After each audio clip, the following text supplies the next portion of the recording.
Chapter 7. The Fairy Academy. One morning, Maleficent was messily munching on a blueberry scone while tossing crumbs to her favorite crow, Opal. It had been more than a year since Nanny had found the tiny Maleficent and taken her into her home. She had given the girl time to become comfortable in her new surroundings before bringing up school, and now Nanny decided it was time to broach the subject. It's time to think about your education, my darling. You must learn your fairy magic. But I'm not a fairy, Maleficent protested. Of course you are, my dear. What in the fairylands gave you the idea you aren't a fairy? Nanny asked. I don't know. Right, you don't know. And that's exactly my point. There are many things you don't know, and the only way you will learn them is by going to school. But, but nothing, Nanny said firmly. Don't worry about those flighty featherhead fairies. If they say or do one thing that makes you sad, you tell me. That goes for your instructors as well. And I will be there, my dear, every hour of every single day. I'll be at your disposal without fail. Will you? Maleficent asked. Yes, my dearest. I am the head mistress, after all. So Maleficent's education began. It started out slowly and wasn't quite what Maleficent expected. She learned the properties of magical plants and how to brew potions, and she easily mastered enchanting inanimate objects to do mundane tasks. But Maleficent could tell that her teachers didn't like her, even though she was brighter and more advanced than any of the other students. They didn't show her the affection or care they showed the other students. That didn't bother Maleficent, except that she often found herself without much to do. During flying lessons, while other fairies learned how to use their wings properly, she sat by herself and read books she had found tucked away on Nanny's bookshelves. Nanny had thought the books were hidden where Maleficent couldn't find them. They contained the sort of magic Maleficent had expected to learn in fairy classes. So, guided by her books, Maleficent began to practice her own magic. Maleficent quickly realized that she could teach herself almost anything she wanted to do by reading a book. There wasn't a subject that didn't fascinate her. She coveted her time alone after school in her treehouse, where she could read, and she'd often share her findings with her crows. Maleficent had decorated her treehouse with the various things her crows and ravens brought to her. She found it interesting that some crows were drawn to particular items. Opal had a fondness for brightly colored pieces of sea glass, shiny buttons, and beautiful beads like those found on a fancy ball gown. While some of Maleficent's birds brought her herbs for her spells, others brought colorful feathers, random teacups, brass bells, and anything else that struck their fancy. She loved spending time with her crows and taught them everything she learned on the subjects of bird lore and magic. She started to teach them how to open their minds so she could see through their eyes when they traveled, and how to communicate with other creatures to learn about their lands. Maleficent hadn't known that so many other lands existed until her crows told her stories of the different realms that stretched in every direction into what seemed like a never ending eternity. She felt lucky to have her pets, especially in light of how little in common she had with her schoolmates. The other fairies were incessantly buzzing around each other, complimenting one another for the silliest of things. Merryweather, your wings look lovely today, was something Maleficent heard far too often in the classroom while she was trying to brew nightshade in her cauldron. The other fairies in Maleficent's class seemed to defer to Merryweather. In Maleficent's opinion, Merryweather was a rather unremarkable fairy and was far too bossy.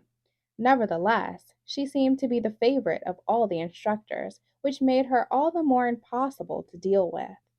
Despite her penchant for bullying and her inflated sense of self, Merryweather was a good student. She spent her breaks in the courtyard studying and tutoring the other students. Maleficent thought she and the fairy could be friends if Merryweather didn't dislike her so much. There wasn't a day that went by when Maleficent wasn't teased or looked down on by her classmates. If she was trying to study or work at a spell, her classmates would mock her for having to walk from her cauldron to the pantry and back instead of flying. They'd whispered nasty things as they fluttered by, like wingless freak or ogre horns. One afternoon in class, Fauna, one of Merryweather's best friends, raised her hand to ask a question. Fauna was a sweet faced fairy dressed in green. She seemed too nervous to ask Miss Petal the question when she called on her, but Merriweather nudged her on. Miss Petal, wouldn't it be more, pleasant if Maleficent wore something to cover her disgusting ogre horns in class? Fauna said in a small voice. Maleficent looked up from her bubbling cauldron to see what the teacher would say. The teacher grew scarlet under Maleficent's steely gaze. I dare say it would be more pleasant and less, distracting. Perhaps I will say something to her guardian. All the students were giggling at Miss Petal's reply when the class was interrupted by the unexpected arrival of the head mistress, who shot the teacher and students a scathing look. I dare say Maleficent would find it more pleasing if you all had your wings snipped. She wouldn't have you buzzing around her head while she's trying to work her spell. That's for certain. But you don't see her vocalizing her everyday dream, do you?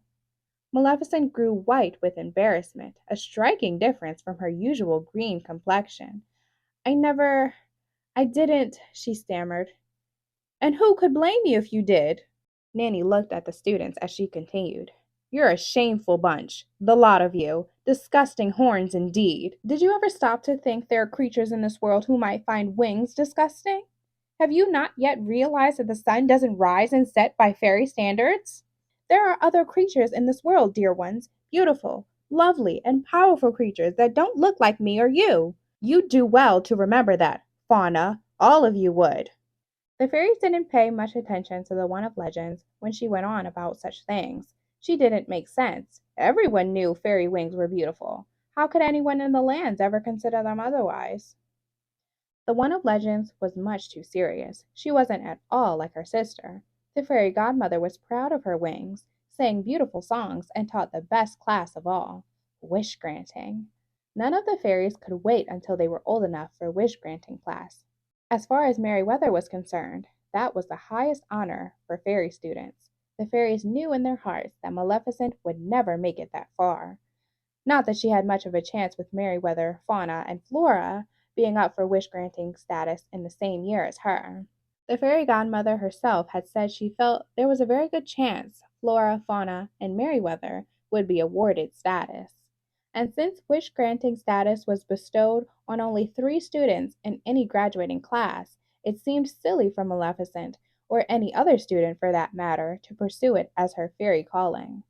Besides, there were many other important things a fairy could do upon graduating from the academy. Giving Merryweather and her friends a nasty look, Nanny walked out the door. Once she left, the class erupted in a storm of protest. What did she see in Maleficent? Merryweather yelled. She can't even fly. One fairy screamed. You're not even a fairy. You don't belong here. Go back to Hades, said another. Maleficent sat rigid and afraid. She didn't understand why all the fairies hated her so much. Was it really her horns? Or was something terribly wrong with her? Was she evil? She didn't feel evil. She felt like everyone else. At least, she thought she did. Come to think of it, she didn't really know how everyone else felt. Maybe she was evil.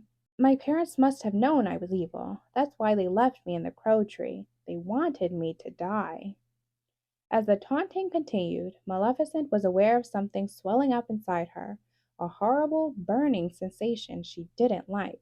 She felt like she was slowly catching fire from the inside, as if a flame was struggling to get out of her. Before she knew it, her entire body was engulfed in a stifling green blaze. Maleficent heard the other students screaming, but before she could process what was happening, she found herself alone in her treehouse, confused as to how she had gotten there.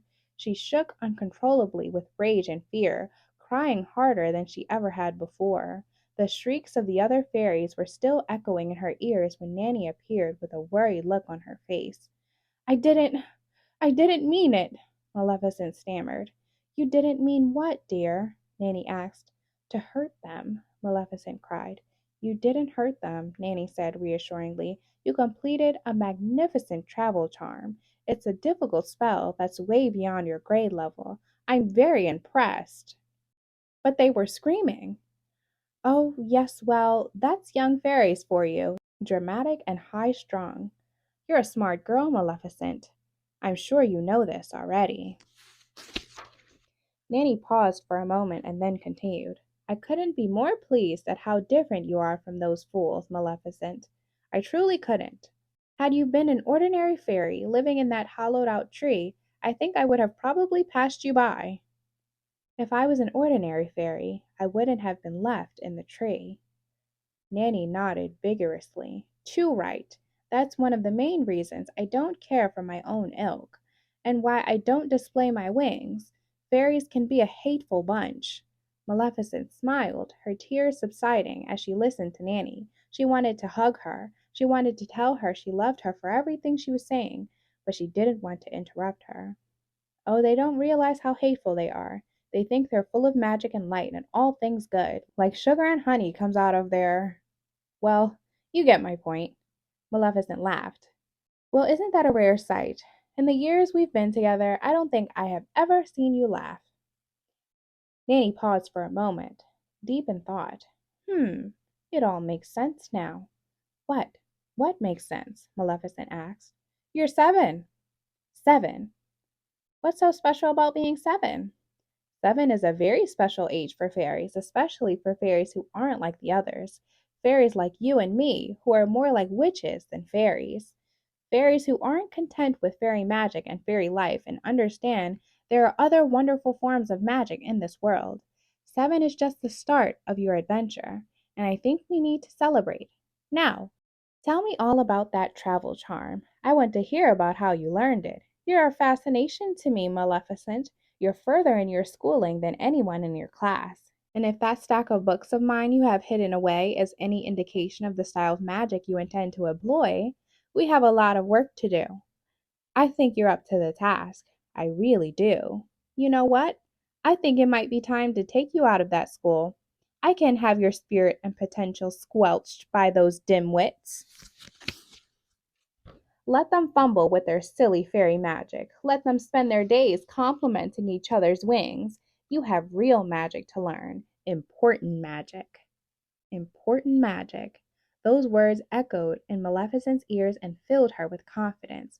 That was how it was with Nanny, a flurry of encouraging words and love thrown at Maleficent from every direction.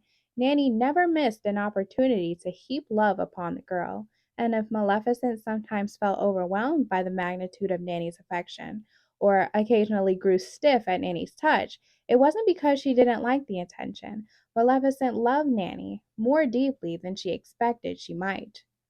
She just wasn't used to being loved. Well, I'm going to bake you a marvelous cake for dessert, Nanny said, clapping her hands excitedly. I want to hear all about this travel charm and how you managed it. I really am impressed. Maleficent knew that Nanny was being sincere. She never said anything she didn't mean like the other fairies. It was hard to tell Nanny was a fairy at all. Maleficent wondered if Nanny had also had a hard time growing up in the fairylands, being so unfairy-like and having as a sister the famous fairy godmother. No, dear, that part wasn't hard at all, Nanny said, reading her thoughts. They don't call me the one of legends for nothing. That was one of the best nights of Maleficent's childhood, spent eating cake with Nanny and telling her about the travel charm, describing the warm sensation and seeing the awe reflected in Nanny's eyes when she explained it in every detail, just as Nanny had wanted. You did exactly the right thing, my dear. If someone is treating you poorly, or you feel yourself becoming angry and you start to feel that warm sensation, you use that charm. Go straight to your treehouse, or straight to me and your crows. You just think of us, and you will find yourself with us before you know it. Promise me, dear, you will do what Nanny tells you. Of course, Nanny. Maleficent wished she had Nanny's power to read minds. She often wondered what Nanny was thinking. Was that concern in her eyes? Had something about Maleficent's story upset her? No, my dear, what you see is pride. I couldn't be prouder of you. You've made me very happy today, my darling. Very happy indeed.